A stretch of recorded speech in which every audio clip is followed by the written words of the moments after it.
Welcome back to Purple RX. I'm Renata, your friendly and resourceful pharmacy, here to help you navigate this health and wellness world and get the information you need to figure out what works for you and what just may not be for you, because you are not for everything and everything is not for you. So you know what today is. Today is Mineral Mondays, and today's mineral is phosphorus. Now this is just for informational use for you to understand how your body works, what's in your body, what's important for you to eat, take, or encounter in order for you to be healthy and be at your best. Because that's just the baseline for you knowing your body, is to know what your body needs. So phosphorus is a mineral that a lot of people sleep on because, one, a lot of people don't think about it. They don't have to go to the doctor and be like, hey, what's my phosphorus level? Nobody has to do that, please. But I do want to tell you there is an important part of it, and it is important for you. Phosphorus is a part of bones, a part of teeth, your DNA and your RNA, that whole system. It's also a part of the cell membrane structure. Remember that phospholipid layer with the phospholipid top and the fatty acid chains that made the whole cell membrane, where you had the little top and the little thing swimming, where the top, the phosphate part, is going to be the phosphorus part, is going to be the hydrophobic, which means water loving. And then the little fatty acid chains were, of course, water hating because they're fatty acids, and they're basically based off of an oil makeup, which you have to basically get the okay to pass through to get what is needed within the cell and to leave out what is not needed in the cell at that moment, or whatever is needed for the body. It's also a part of the body's key energy source, ATP, as phospholipids, and proteins and sugars also have a phosphorylated body.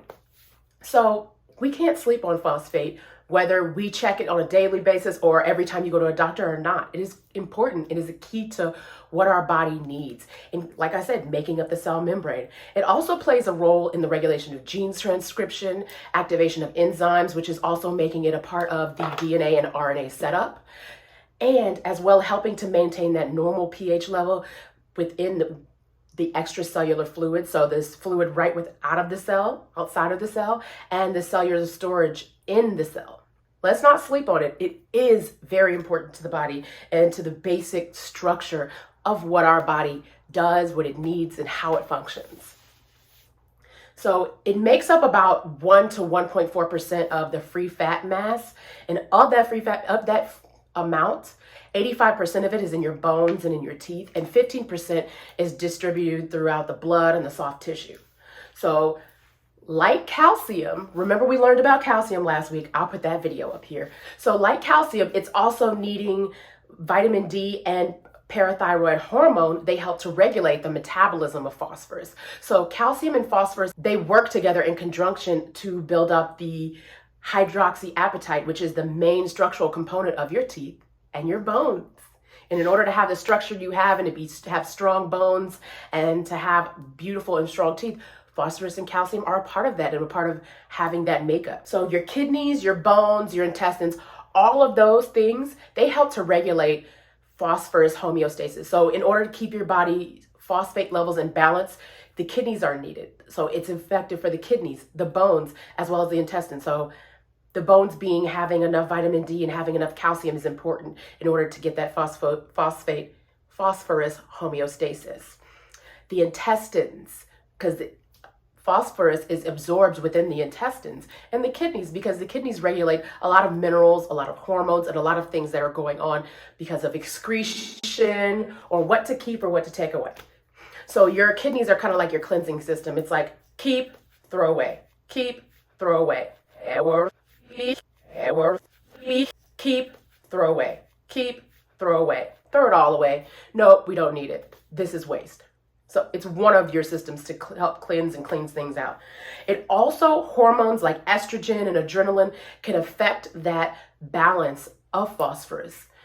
Just like if somebody's kidneys failed or something else happened, the hormones that aren't released or are released are going to have an effect on that.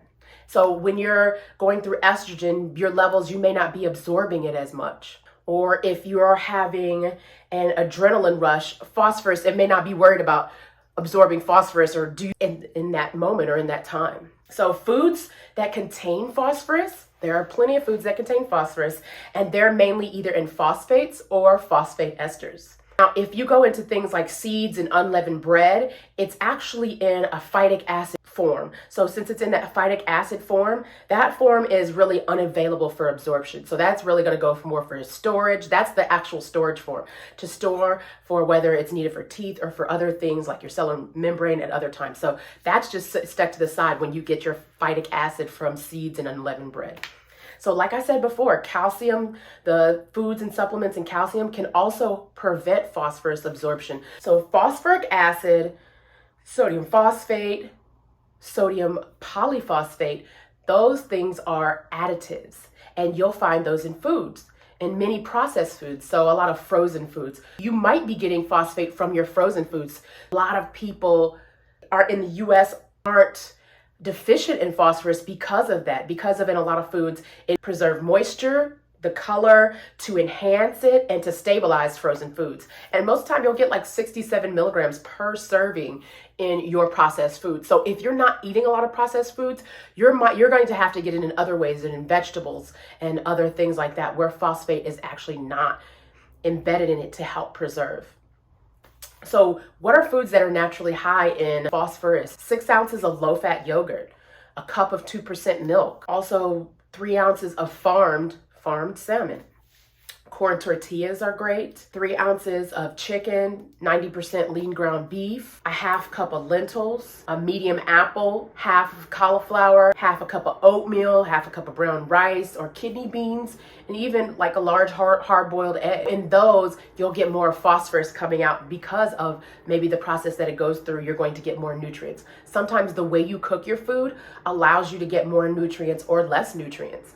It can bring more nutrients out. Pay attention to how you're preparing your foods and what you're getting. Some people are having to take supplements. Very few. Most of those people that are having to take supplements are because there's a deficiency within themselves. And the supplements usually come as phosphate salts. Those salts that you'll see in things like the phosphoric acid, the sodium phosphate, the sodium polyphosphate. Those salts provide like 10% or less of the daily value. And our daily value is 1,250 milligrams. Then 10% of that would be 125 milligrams of phosphate salts that you would basically be getting out of your supplements. And most of those salts, some can be 100% bioavailable, but most of them are going to be 70%. Now, what does deficiency look like? Again, in the United States, it's rare somebody having hypophosphatemia, basically a low phosphorus level. So those people, you're really not going to see those things. What is it going to look like? And if the effects of it include anorexia, anemia, skeletal effects, so like your bones, rickets, osteomalacia, all of those things can come into play. Y'all are like, what is rickets? It also makes you more susceptible to infection. So you're going to be at more risk for infection, ataxia, confusion, and all of those issues can come into play if you're having a deficiency. And what can those be caused by? Maybe your parathyroid is not at its best and it's overactive. So that parathyroidism, hyperparathyroidism is a lot of times what it's caused by. Diabetic ketoacidosis, when somebody goes into that acidotic state, mainly in type 1 diabetes, you may be getting less phosphorus, or your phosphorus may be exiting your body when it needs to stay. So who is at risk of not having enough phosphorus? Again, like we said, those are the effects. So let's see who's at risk. Who's at risk? Preterm newborns. 2/3 of the fetal bone minerals, 2/3 of that content is acquired in the 3rd trimester. So that's why a lot of times preterm babies will stay in the hospital longer to make sure they're getting enough parental nutrition, getting those minerals, and developing in the 3rd trimester. So they might be at risk for not having enough phosphorus. Also, like a genetic phosphate regulation disorder. One is like an X-linked hypophosphatemia rickets. So within that is the regulation of the disorder is they're not absorbing enough of that. Chronic diseases like cancer, babies with very low birth weight, somebody with low body weight, excessive alcohol intake. Those can all be inadequacies of getting phosphorus, because with excessive alcoholism, think about it, a lot of your body's trying to get rid of this alcohol and regulate and move it, and your liver's doing all this work, and your body's like excrete it, get it out. A lot of your nutrition is not getting absorbed in that.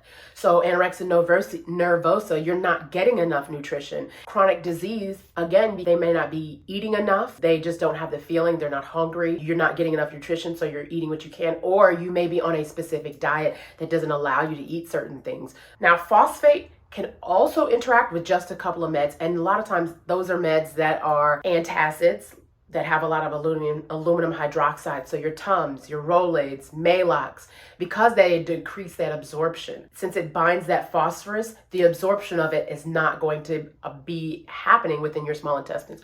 It's going to bind it, take it away, and use it as need be.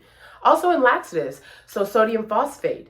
Though sodium phosphate is going to actually increase the levels of phosphate because it's adding more phosphate into your system. Be careful with those laxatives and antacids. Again, minerals and all those small things are important to us, and we need to take that into account when we're thinking about the health of ourselves and to be at our best and to figure out what works best for us.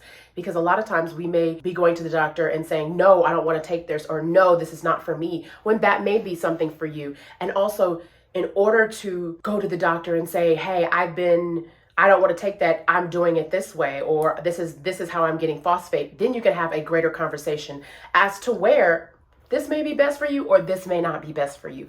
Your levels are pretty low right now, so you may need supplementation for a while. But as you increase them in your diet, we can do this, that, and this. And as things level out, we can see. I just want you to know more about yourself, more about how that thing you walk around here functions, so that you can know how to approach things, how to approach your doctor, how to approach your healthcare professional, and know what you're actually dealing with yourself and inside. So I hope this information was great for you guys. I hope you got everything that you needed out. Remember, please don't forget to like, share, subscribe, comment, ring that bell notification. Let me know what you want to talk about. We can talk about some reels. Right now, I'm just trying to get into what does your body look like? What is it made up of? Why are these things important to us? Because how are we going to know if it's for you and if it's not? Because again, everything is not for you and you are not for everything. So I hope you guys take this information and use it to the best of your ability. So if you have any questions, again, you can comment down below. Thank you guys. You guys have a nice day. Bye.